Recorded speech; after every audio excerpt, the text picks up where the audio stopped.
प्यारे दोस्तों, सर्दियों का मौसम होता है। सब परिंदे अपने अपने घोंसले में छुप कर बैठे होते हैं।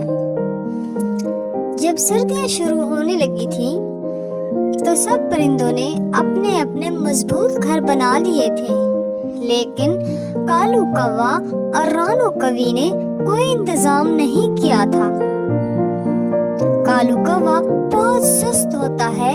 एक दिन रानो कवि कालू कौवे से कहती है, कालू, तुम बहुत सुस्त हो।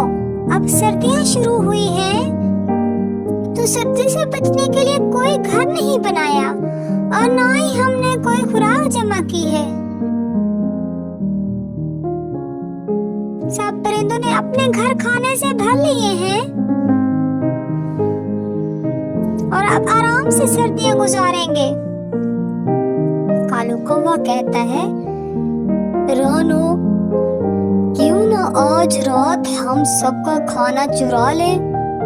रानो कहती है, चुरा लें तो हम कहाँ रखेंगे? ना ही तो हमारा कोई घर है और ना ही हमारे पास ऐसा कोई ठिकाना जितने जो इतना हम खाना छुपा सकें।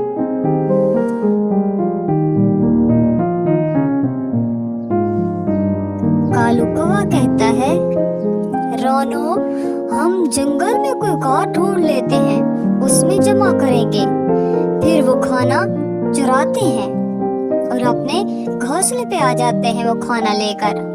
रानो कहती है, कालू, जल्दी से ये खाना छुपा दो,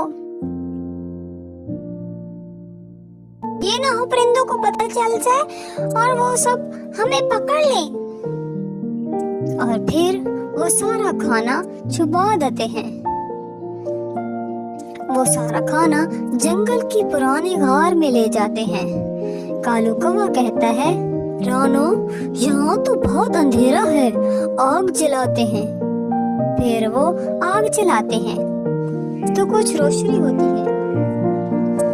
उधर जंगल के परिंदे देखते हैं उनका खाना गायब है, तो टुनटुनी चिड़िया कहती है, मेरा सारा खाना कहाँ गया?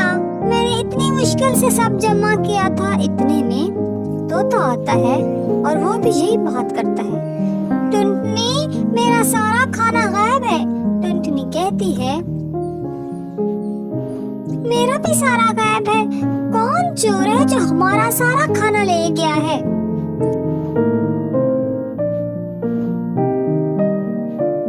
दरबार में जब सुबह होती है तो कालू कौवा और रानो देखते हैं एक चील उनके सामने बैठी होती है।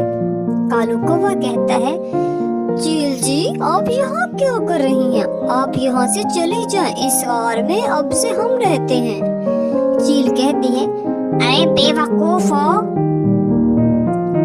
इस गार में तो मैं कई सालों से रहती आई हूँ। तुम दोनों की हिम्मत कैसे हुई मेरी गार में आने की? चील उन दोनों को खा जाती है। इस तरह कालू कौवे को और रानो को उनके किए की सजा मिलती है।